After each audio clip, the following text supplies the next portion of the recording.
Baik, kita awali pertemuan hari ini baca basmalah. Bismillahirrahmanirrahim.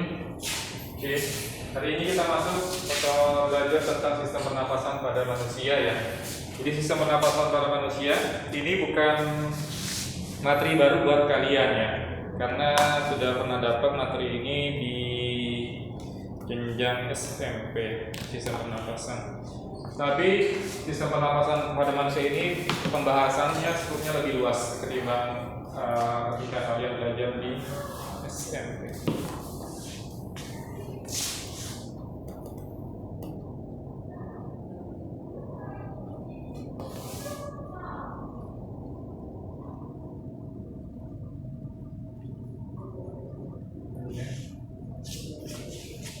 Baik, sistem pernapasan pada manusia, gitu ya. Ini ada sebuah persepsi, mengulang sebenarnya. Ini pengulangannya terkait dengan pertanyaan, gitu ya. Apa yang kalian lakukan ketika melintasi daerah seperti pada gambar, ya? Maksudnya di sini daerahnya itu banyak sekali sampah, ya. Pastikan berkaitan dengan sistem pernapasan, ya nggak nyaman lah, gitu ya. Ya macam-macam baunya, mungkin bau busuk, yang bau tak sedap, yang pastinya bau makanan dan sebagainya ya. Dan ini bukan sesuatu yang aneh mungkin ya, kalau misalkan kita jalan ke suatu tempat gitu ya, di pemukiman yang kumuh, kadang masih ditemukan seperti ini gitu. Atau di daerah-daerah yang memang biasanya kesadaran masyarakatnya kurang gitu ya semaunya saja gitu, kadang di pinggir jalan gitu ya, tanpa sengaja atau mungkin sengaja kali ya, sudah menyiapkan dari rumah kantong plastik berisi sampah, kemudian dia lempar ke tepi jalan. Ya. Ada hal yang menarik di daerah kakak dia di kakak namanya di Cilengsi, di situ di namanya Jalan Rawailah. Jadi di sana itu pinggir jalan dia banyak sampah gitu, sampai akhirnya warga itu berinisiatif dibuat taman sepanjang jalan. Akhirnya apa? Enggak orang buang sampah karena sudah dilihat-lihat, kemudian ketika ada itu kan kayaknya kurang pas juga. Ternyata bisa gitu ya, masyarakat itu dipaksa, dibiasakan untuk tertib dalam membuang sampah. Nah, kemudian warga di sana bekerja seperti itu, dibuat taman sepanjang jalan, akhirnya hilang sampah di situ gitu. Karena kan nggak etis juga mungkin dia, masyarakat mungkin nggak layak gitu ya. Padahal sebenarnya juga nggak layak juga walaupun udah dibuat taman gitu ya, karena memang bukan tempatnya di situ. Ya. Banyaklah permasalahan mungkin yang kalau kita lihat terkait dengan sampah. Nah ini berkaitan dengan sistem pernapasan yang bisa mengganggu sistem pernapasan. Baik, nah pernapasan dibagi menjadi dua ya, terkait dengan proses respirasinya, proses pernapasannya. Ada pernapasan secara eksternal, misalnya respirasi eksternal, ada respirasi secara internal gitu ya. Pernapasan atau respirasi.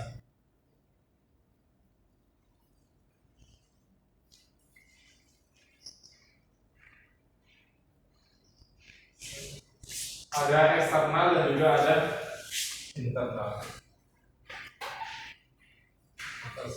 Internal.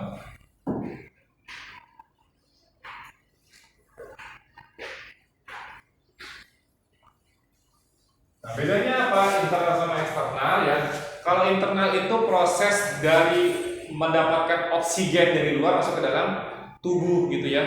Jadi ketika kita menghirup oksigen masuk ke dalam paru-paru, nah itu prosesnya namanya internal ya. Jadi di luar tubuh masuk ke dalam tubuh.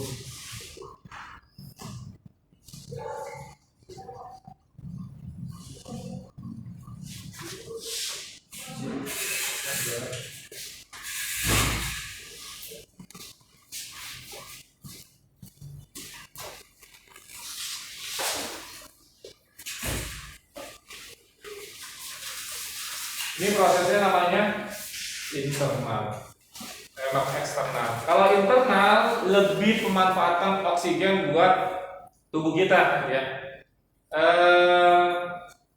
Pembahasan lebih detailnya nanti kalian akan dapat di kelas 12 yang ada namanya siklus yang baik itu glikolisis, ya.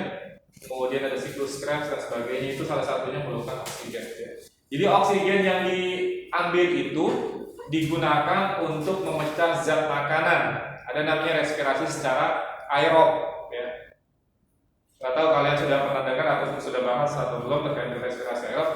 Itu respirasi yang membutuhkan oksigen. Jadi memecah makanannya itu membutuhkan oksigen, dan energi yang dihasilkan dalam proses respirasi aerob itu besar, ya. Karena nanti pembahasannya respirasi dibagi dua, ada secara aerob, ada secara anaerob. Kalau respirasi aerob butuh oksigen, anaerob tidak butuh oksigen. Sama-sama menghasilkan energi, cuman yang paling besar respirasinya secara aerob, yaitu respirasi yang menggunakan oksigen, ya. Jadi dia lebih keras penggunaan oksigen untuk proses memecah makanan.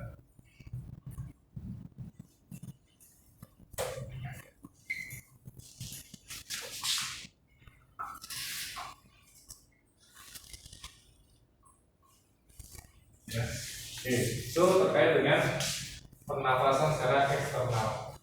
Tahapannya dibagi dua, ada tahapan menghirup sama mengeluarkan udara, ya.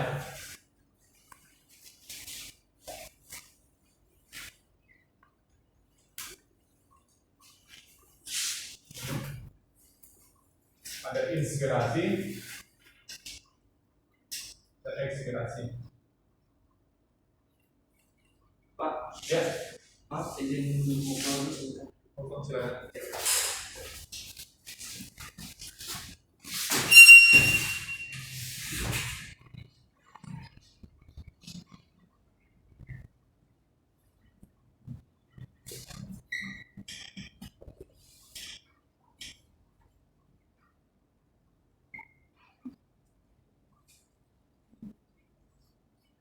Ya. Menghirup udara atau oksigen, kemudian mengeluarkan udara atau dalam bentuk CO2, ya. Ini faktanya memang seperti itu kan, nggak mungkin terus dihirup kan, atau nggak mungkin juga dikeluarkan terus, ya. Ada yang masuk, ada yang keluar. Nanti akan kita bahas terkait dengan proses pernapasan atau pernapasan secara inspirasi dan ekspirasi. Ya. Itu tadi internal sama eksternalnya kayaknya beda sama yang di Kembali ya sebentar. iya. Eksternal penukaran udara masuk ke luar tubuh. Oh iya, terbalik kan. Penggunaan oksigen. Maaf. Jadi eksternal berkaitan dengan sel, ya. Maaf. Terima kasih.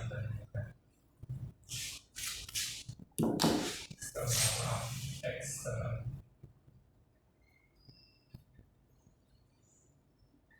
Ya. Baik, oke, lanjut kita. Nah ini ya, ini macam pernapasannya. Maksudnya macam pernapasannya itu pada faktanya kan sistem pernapasan itu tidak lepas dari sistem peredaran darah, ya. Ya, tidak lepas dari sistem peredaran darah. Artinya oksigen yang masuk ke dalam tubuh itu akan diangkut oleh darah. Dalam hal ini yang mengangkutnya adalah sel darah merah, ya. Sel darah merah dalam hal ini adalah nanti berikatan dengan hemoglobin. Masih ingat ya, hemoglobin itu yang mengikat oksigen. Oke, ini gambar yang pertama, ya. Gambar yang pertama itu kalau kalian lihat terkait dengan proses memasukkan oksigen ataupun mengeluarkan oksigen, ya, melibatkan organ paru-paru dan sistem peredaran darah. Nah, kemudian kalau yang sampingnya, ya, yang sebelah kanan itu sudah berkaitannya memanfaatkan oksigen, ya, untuk kepentingan sel yang tadi untuk menghasilkan energi, memecahkan makanan ini. Ini ada, kalian sudah belajar kan organel mitokondria, ya. Nah, mitokondria itu berkaitan dengan proses respirasi, memecah makanan kemudian menghasilkan energi atau istilahnya namanya ATP, gitu ya. Baik, kita lanjut. Oke, ini kita masuk ke organ-organnya. Waalaikumsalam. Silakan. Baik, ini ya, ini organ-organ sistem pernapasan atau alat pernapasannya lah, ya, Bena. Alat pernapasan.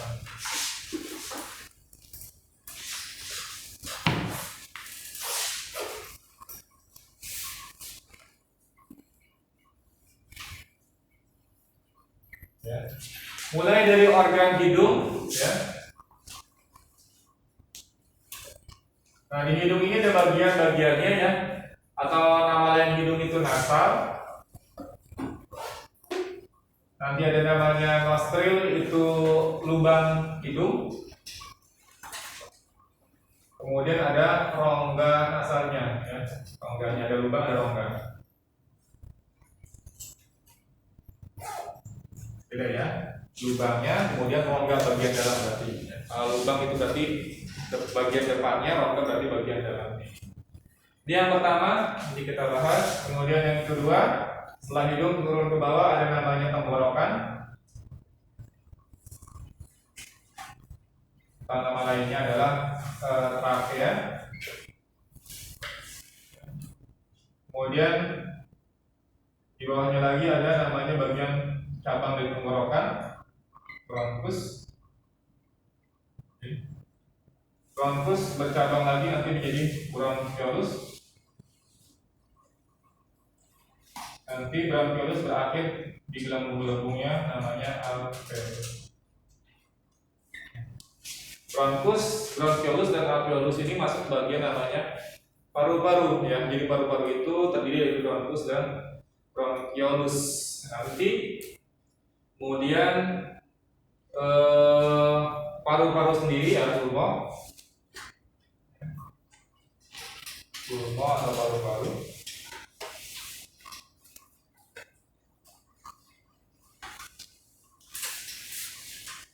Kemudian pembungkus paru-paru, pleura, selaputnya atau pembungkusannya.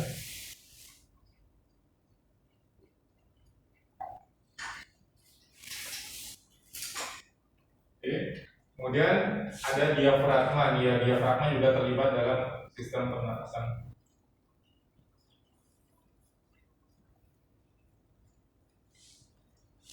Skat yang memisahkan antara rongga perut dengan rongga dada, diafragma. Ini akan kita bahas ya, alat-alat pernafasan. Baik, kita masuk ke bagian yang pertama mungkin ya, hidung. Ada bagian apa saja di dalam hidung, kemudian fungsinya atau perannya apa di sini. Oh belum ya, kita lihat dulu bagian-bagiannya. Gambarnya bisa kelihatan ya, itu. Jadi mulai dari rongga hidung, kemudian ada faring, laring, trakea ya. Di laring itu nanti terdapat pita suara ya. Kemudian ada bronkus, itu cabang dari trakea, kemudian bercabang lagi di bronkus, bronchiolus, sampai akhirnya masuk ke dalam alveolus. Nah, ini rongga perut, skatnya dan diafragmanya. Rongga perut, rongga dada, kemudian skat yang disahkan seperti otot dia. Diafragma nanti juga akan terlibat dalam sistem pernafasan pada manusia. Di gambar yang lainnya sama sebenarnya, cuma ditampak depan gitu ya. Trakea, kemudian ada bronkus, bronchiolus, di situ juga ada pleura, diafragma juga masih ditunjukkan di sana. Baik, kita masuk ke bagian yang pertama.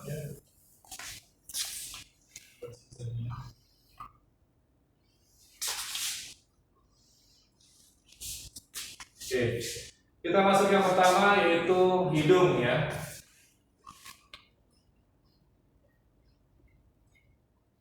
Nah, kalau hidung kita masih bisa menginderanya ya. Jadi di rongga hidung itu bisa kita temukan rambut ya, rambut-rambut hidung, atau kalau kita mungkin menyebutnya namanya bulu hidung. Tapi kurang tepat kalau kita disebut mamalia itu bulu, kurang tepat. Lebih tepat adalah rambut ya. Memiliki rambut hidung dan fungsinya jelas untuk menyaring udara ya, udara yang kotor ya, udara yang dari luar itu kan nggak selalu bersih ya. Apalagi di kota, di daerah perkotaan itu polusi udaranya sudah banyak kan. Beda kalau di desa ya, kampung dia masih bersih gitu ya. Tapi kalau di kota dia sudah kotor, maka hidung dengan rambutnya itu fungsinya vital sekali, sehingga nanti yang masuk ke dalam tubuh kita itu udara yang benar-benar bersih gitu ya. Kemudian itu ya ada rambutnya ya untuk menyaring udara.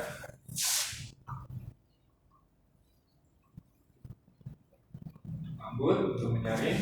Kemudian ada kelenjar lendir atau mukus ya. Kelenjar lendir ini juga sama sebenarnya. Ya. Untuk menjaga kelembaban juga untuk mencegah zat-zat yang dianggap asing bagi tubuh, baik itu kotoran ataupun kuman gitu. Ya. Jadi itu lendir itu untuk menjebak sebenarnya, untuk menjebak kotoran ataupun kuman ataupun ya virus, bisa bakteri dan sebagainya lah ya, yang artinya di situ dianggap sebagai zat asing bagi tubuh kita ya. Dan juga bisa untuk melembabkan ya, lendir.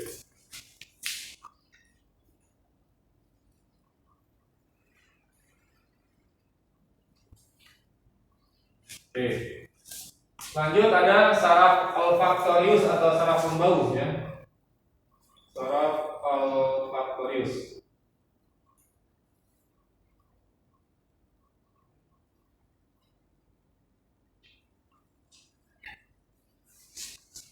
Saraf olfaktorius atau saraf pembau, sehingga ketika kita menghirup udara itu secara bersamaan juga kita bisa merasakan zat kimia yang ada di udara gitu. Maksudnya dalam hal ini bau ya, entah itu bau yang sedap ataupun bau yang tak sedap kayak tadi misalkan ketika melewati tempat yang banyak sampahnya, itu baunya tak sedap tercium. Kenapa? Karena juga di rongga hidung itu ada saraf olfaktorius.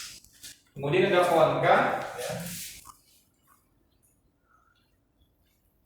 Nah, konka ini bagian yang di sana banyak pembuluh darah gitu ya, berfungsi untuk menghangatkan udara ya. Jadi diatur juga suhunya ya. Diatur kelembabannya, diatur suhunya, dijaga juga kebersihannya gitu ya. Jadi memang yang masuk ke dalam tubuh kita itu sudah benar-benar siap untuk dimanfaatkan atau dikonsumsi oleh tubuh kita gitu, nggak sembarangan, kecuali memang udara yang memang udah steril kan gitu ya, yang bersih kayak misalkan oksigen yang ada di rumah sakit itu diyakin kandungannya sudah bersih gitu. Tapi kalau yang ada di kita hirup dari lingkungan itu ya tadi bercampur dengan partikel-partikel ataupun zat-zat yang lainnya dan kita nggak tahu. Nah, tapi di dalam tubuh kita ada yang mengatur itu. Oke.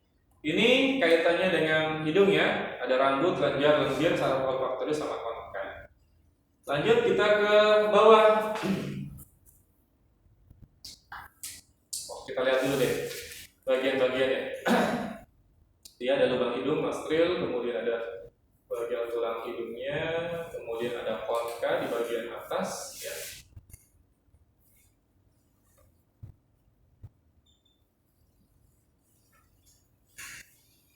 Masuk ke bagian selanjutnya, ada namanya tenggorokan atau trachea.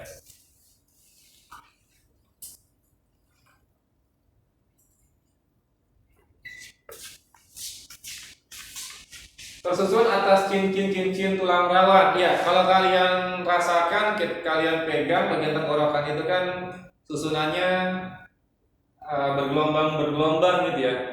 Karena memang tersusun atas cincin tulang rawan ya. Tumpuk gitu ya sampai ke bawah. Cuma memang kita bisa rasakan hanya sampai sebatas leher saja gitu. Dan di bagian dalamnya dilapisi epitel bersilia. Masih ingat mungkin pada saat kita bahas tentang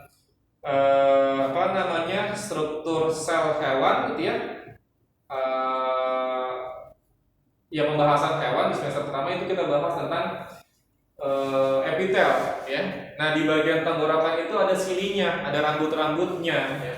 Untuk apa? Untuk menyaring udara gitu ya. Jadi udara yang dari hidung itu tersaring di rambut, kemudian ketika melewati tenggorokan itu juga akan tersaring. Atau kadang kita juga akan bernapas bisa juga lewat mulut kan ya. Itu juga sama. Jadi adanya silia ini berfungsi untuk menyaring udara tadi ya. Yang kotor, apalagi kalau misalkan seorang atlet berenang kan, dia bernapasnya kan udah bukan lewat hidung lagi, tapi lewat mulut ya. Kesulitan kalau lewat, dan konsumsinya itu lebih sedikit kan. Tapi kalau lewat mulut dia lebih banyak. konsumsi. Oke, ini tenggorokan ya, jadi bisa ditemukan cincin tulang rawan.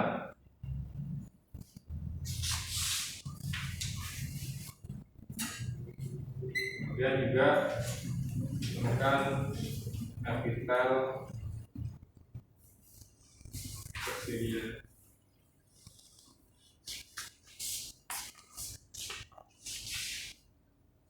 Kemudian ada juga epiglotis ya. Katup yang berfungsi untuk mencegah makanan masuk ke dalam tenggorokan. Nih, ya. Jadi ada katupnya epiglotis.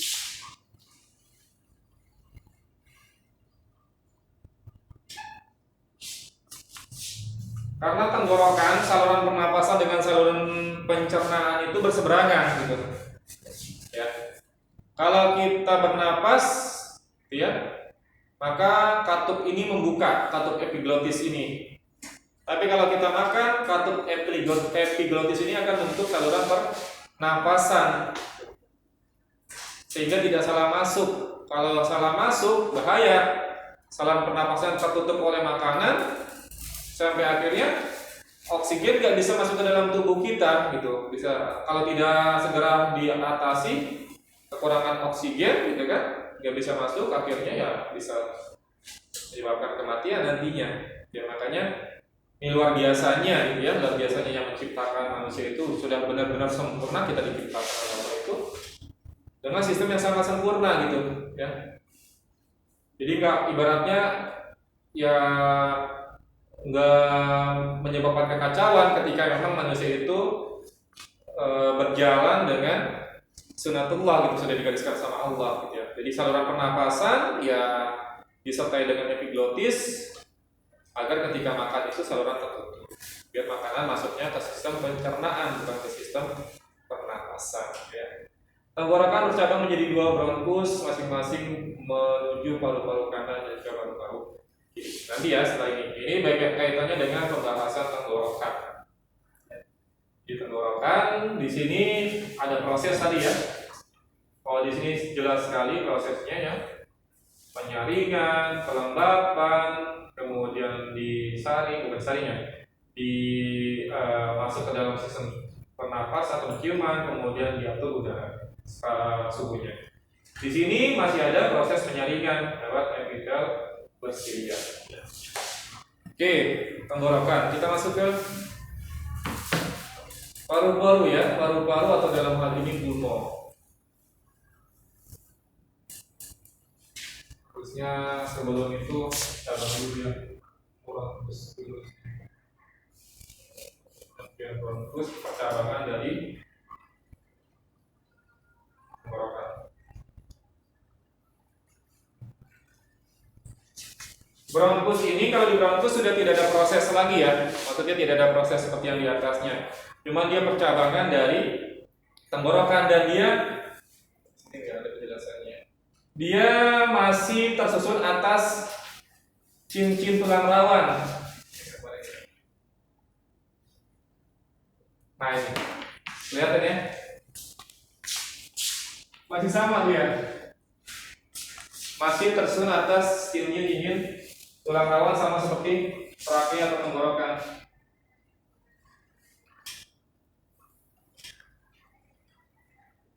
Tapi tidak ada proses pernapasan maksudnya. Udara yang masuk tidak akan diproses lagi. Tidak disaring masuk dalam bagian. Tapi strukturnya itu ya. Tersusun atas cincin tulang rawan sebagaimana tenggorokan atau trakea.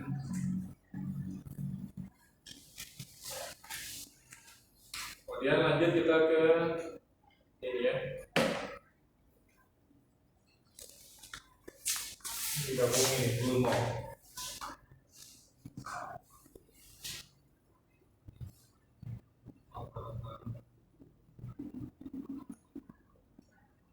Tersusun atas bronchiolus,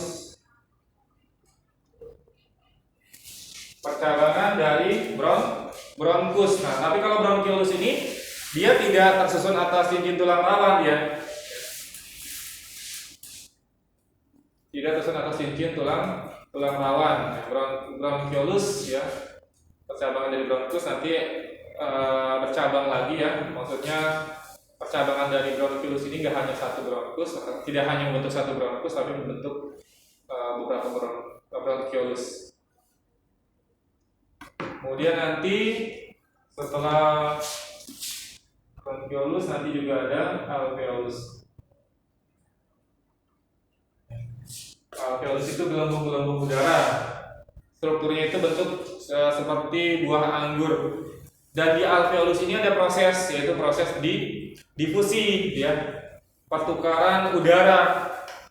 Oksigen bertukar dari alveolus masuk ke sistem peredaran darah, sementara karbon dioksida bertukar dari sistem peredaran darah masuk kemudian ke dalam alveolus. Di situ ada pertukaran. Kemudian selaput pleura itu pembungkusnya, ya. Kemudian rongga ada diafragma, itu kita lakukan. Kita masuk ke sini. Ini struktur alveolus, ya, bentuknya. Kalau bentuk secara keseluruhan ini bentuknya seperti buah anggur. Nah, ini bulan, ya. Dan dia memang di satu alveolus itu diselimuti atau tersusun atas banyak kapiler, ya, kapiler darah gitu. Baik itu bagian kapiler yang termasuk arteri ataupun vena, ya. Kumpulan-kumpulannya kemudian diperbesar kembali satu lobus saja, satu alveolus saja. Ini dia tadi yang kakak sampaikan, ada pertukaran udara, oksigen berpindah dari alveolus ke darah, kapiler darah yang nantinya akan diikat atau dibawa oleh sel darah merah eritrosit, karena di situ terdapatnya hemoglobin atau Hb. CO2 sama, ya, yang tadinya diikat oleh Hb di dalam kapiler darah akan dibawa atau akan dipindahkan ke alveolus, kemudian akan dibawa ke bagian-bagian yang di atasnya, ke bronkiolus, bronkus, tenggorokan, hidung, kemudian dikeluarkan. Oke, ini pertukaran dan pengangkutan gas, ya.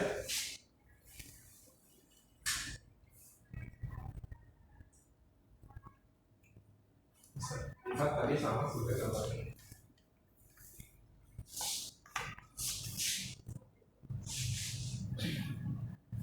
Jadi yang terlibat secara langsung, ya. Jadi yang terlibat secara langsung dengan sistem pernapasan yaitu sistem peredaran darah, ya. Karena memang oksigen ini yang masuk ke dalam tubuh itu akan diedarkan ke seluruh tubuh melalui sistem peredaran darah. Dia terlibat.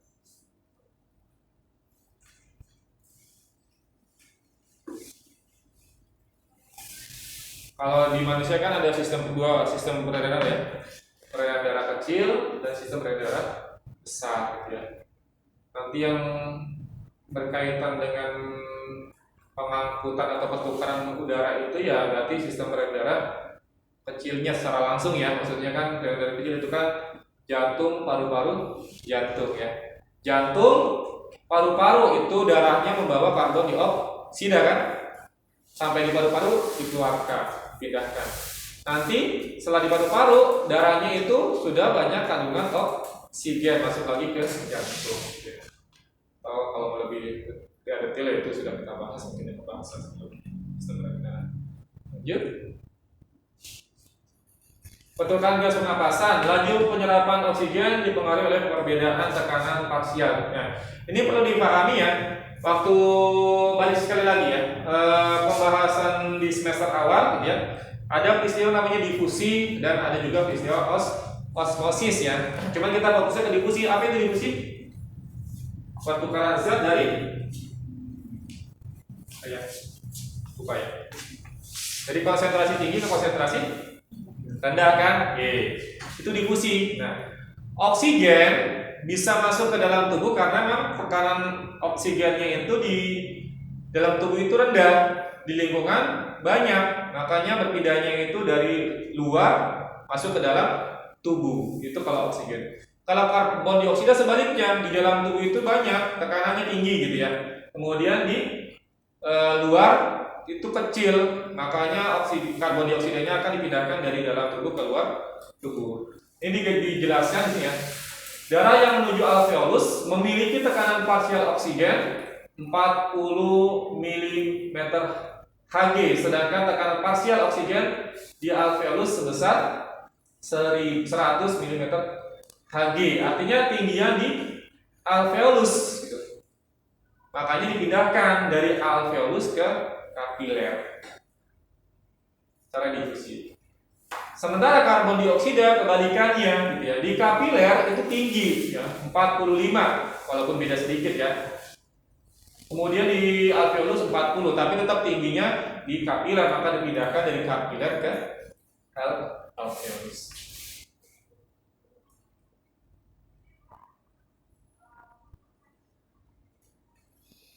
Oke, sekarang kita masuk ke cara pernapasannya ya, cara pernapasan.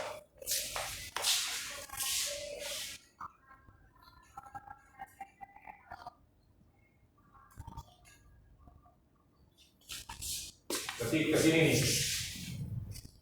Inspirasi dan ekspirasi ya.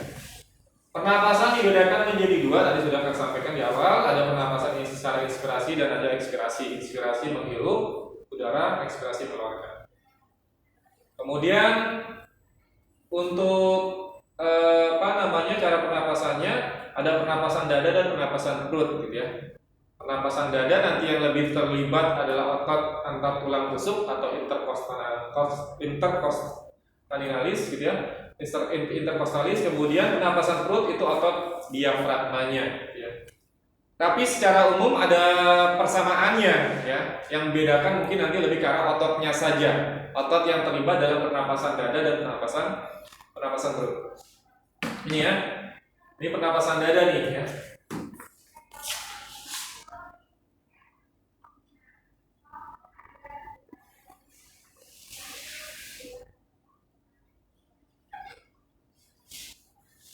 Pernapasan dada, otot yang terlibat ya,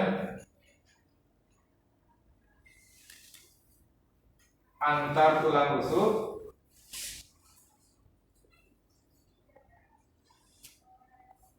atau istilahnya